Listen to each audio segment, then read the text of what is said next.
নমস্কার, আমার ইউটিউব চ্যানেলে সবাইকে স্বাগত জানাই। আমি আজকে স্বাধীনতা বা লিবার্টি সম্পর্কে আলোচনা করব। স্বাধীনতা কি বা স্বাধীনতার ধারণা? স্বাধীনতা হলো একটি মৌল রাজনৈতিক ধারণা যা মানুষের ব্যক্তিত্ব বিকাশে সহায়ক।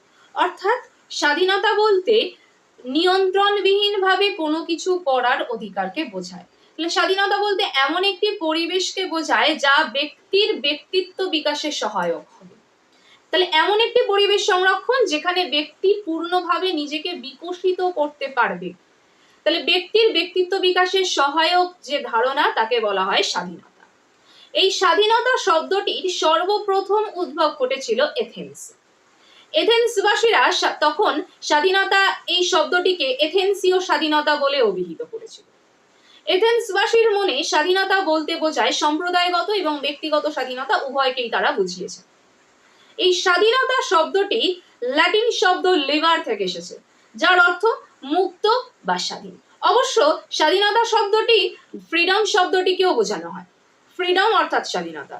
এই ফ্রিডম বা লিবার্টি এই দুই ধরনের স্বাধীনতার ক্ষেত্রেই কিন্তু বিধিনিষেধের অনুপস্থিতিকেই বোঝানো হয়েছে। স্যার ইজাইয়া বার্লিন স্বাধীনতা সম্পর্কে বলেছেন যে স্বাধীনতা হলো বল প্রয়োগের অনুপস্থিতি। তিনি তার the two concept of liberty শীর্ষক গ্রন্থে স্বাধীনতার ইতিবাচক এবং নেতিবাচক দুটো অর্থকেই চিহ্নিত করেছেন। নেতিবাচক অর্থে স্বাধীনতা কি?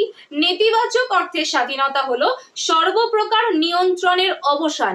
আর ইতিবাচক অর্থে স্বাধীনতা কি? ইতিবাচক অর্থে স্বাধীনতা হচ্ছে স্বশাসন এবং স্বনিয়ন্ত্রণের ওপর গুরুত্ব আরোপ। স্বাধীনতা বিকাশের পথে দুটো গুরুত্বপূর্ণ ঐতিহাসিক ঘটনা আছে। কি কি? একটা হচ্ছে আমেরিকার স্বাধীনতা বিপ্লব 1776 সালে যা হয়েছে, আর দ্বিতীয়ত হয়েছে ফরাসি বিপ্লব 1789 সালে হয়েছে। স্বাধীনতার বিভিন্ন রূপ আছে। কি কি সেই রূপ আমাদেরকে জানতে হবে।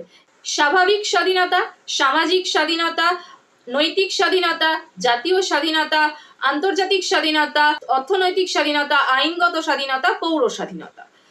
এই স্বাধীনতা সম্পর্কে মার্ক্সের দৃষ্টিভঙ্গির ক্ষেত্রে কি দেখা যায়? মার্ক্সের দৃষ্টিভঙ্গির পরিপ্রেক্ষিতে দেখা যায় যে তিনি বলছেন যে স্বাধীনতা শুধু ইতিবাচক অর্থে নয়। স্বাধীনতা দেশের অর্থনৈতিক কাঠামো যে উৎপাদনের উপকরণের মালিকানার সাথে যুক্ত। এই উৎপাদনের উপকরণের মালিকানা অর্থাৎ অর্থনৈতিক শোষণের যেদিনকে অবসান হবে সেদিনই সামাজিক মুক্তির পথ প্রশস্ত হবে। অর্থাৎ মানুষ সেদিন পূর্ণ ব্যক্তিত্বের অধিকারী হয়ে উঠবে। এই বিষয়ে আরো নতুন নতুন তথ্য জানতে চাইলে আমার হোয়াটসঅ্যাপ নাম্বারে যোগাযোগ করবে। ভিডিওটি ভালো লেগে থাকলে লাইক, কমেন্ট এবং চ্যানেলটি অবশ্যই সাবস্ক্রাইব করবেন।